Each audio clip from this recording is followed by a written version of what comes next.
Playboi Carti has made headlines over the past few years for all the wrong reasons, but what many have missed are the controversies and legal issues that involve his own fanbase. And if you're a Playboi Carti fan, you probably already know how diehard and borderline crazy his loyal fans are. I've seen this firsthand as a longtime follower of Carti and his career. So today, I'm going to start off by telling you the lighter but still crazy stories involving Carti fans, and finish off by talking about some of the darker, more gruesome and unfortunate stories that have come out of the Opium fandom.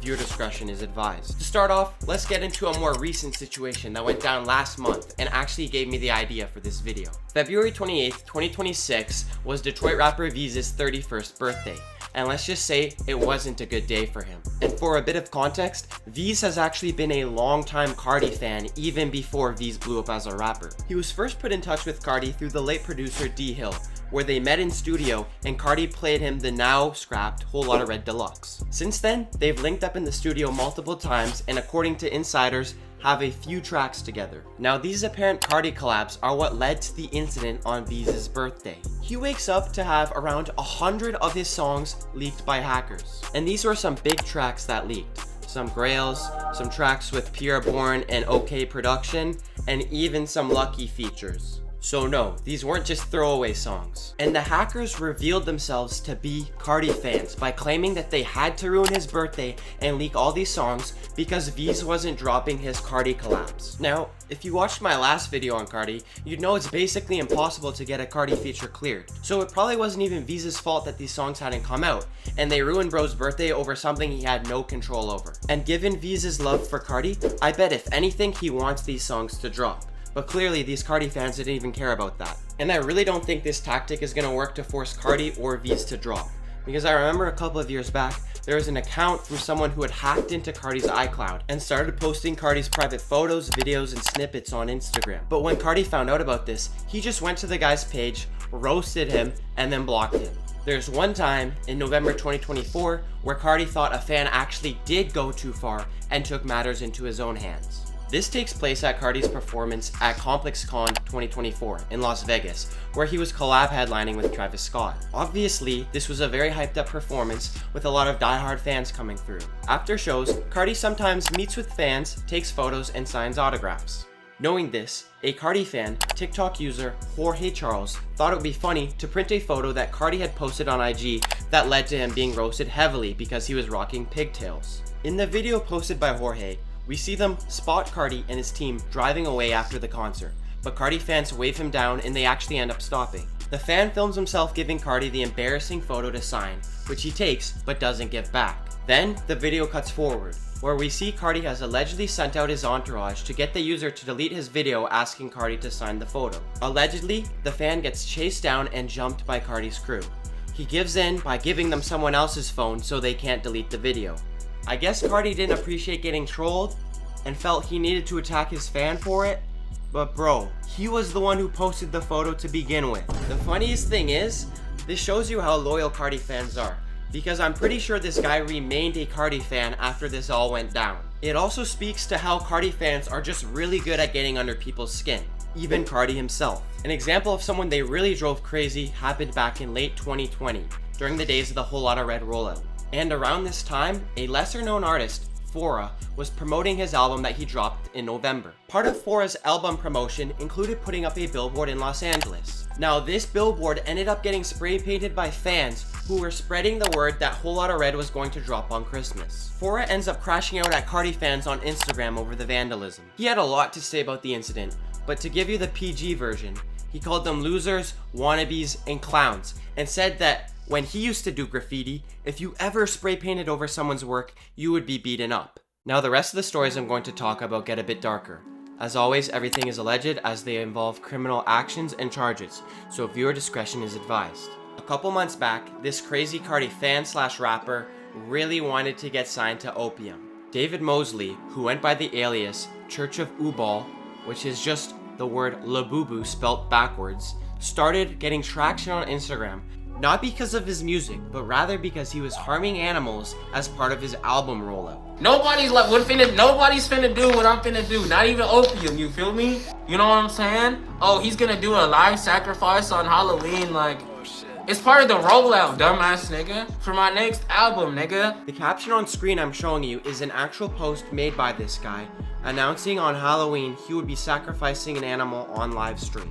In the caption, he tagged Ken Carson and Carti's Opium label account, which Carti fans think was done in an effort to get signed to Carti's label. This led to him getting arrested, but the whole situation is just really sad. The last update I saw was that he's pled not guilty and is due back in court.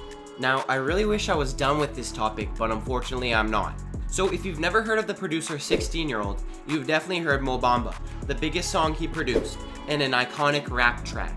What you may not know is that this guy is an Opium affiliate.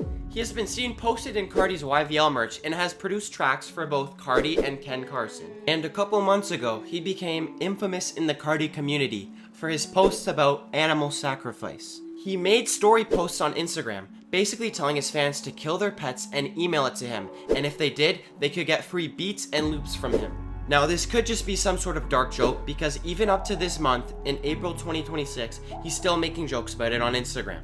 But it's definitely concerning and has been giving him a lot of pushback. Moving on, back in March 2025, right after I Am Music dropped, Carti's team put up posters all over the US to promote the album. Now, what happens a lot with this marketing tactic is that many fans end up wanting to take these posters home for themselves. In Houston, Texas, posters started going up the day after the album dropped, on Saturday, March 15th. So these posters were put up on what I believe to be an abandoned dollar store, and 911 calls were quickly made to this location over a shooting that led to a man's death stemming from these posters.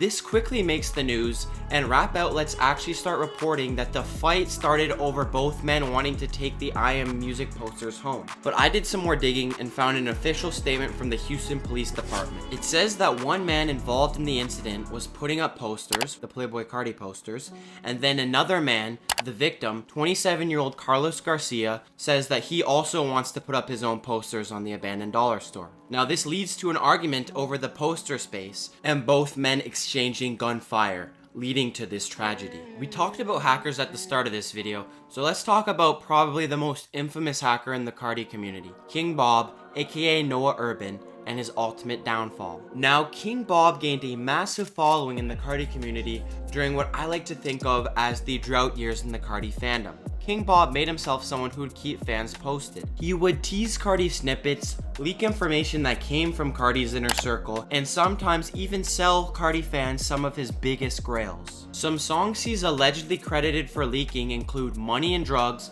24 Songs, Killers, and Friends. I think Carti's I Am Music rollout officially started when he dropped Different Day on Instagram back in December 2023. But King Bob actually leaked a still from that music video a month prior in November 2023 with the caption, "Baby, you're the moon." So in a way, you could technically say that he started the I Am Music rollout. He's the reason many people still refer to Different Day as "You're the Moon," a phenomenon Carti himself has acknowledged. The point is, this kind of made him like a Robin Hood type character during the periods in Carti's career where we got close to no information or music from Carti himself. But things came crashing down for King Bob, aka Noah Urban, on January 9th, 2024. When Carti fan pages started reporting that he had been arrested in Florida on numerous charges. His arrest and trial showed that he had been getting up to other illegal activities besides being an important Carti leaker and fan. Reports not only show that he was allegedly part of a larger cybercrime group that stole around $800,000 in crypto, committed identity theft, hacked into large corporations, and leaked music from not only Carti, but other major artists like Lil Uzi Vert and Ariana Grande. So on August 20th, 2025, he was sentenced to pay $13 million in restitution and serve 10 years in prison. As I said earlier, these stories are alleged and still unfolding, but this concludes my dive into the darker lore of the Carti community. Let me know which community or topic within rap I should explore next. If you want to stay up to date with stories like this, make sure you subscribe to my channel for weekly deep dives and daily rap news. Thanks for watching. Mixed use.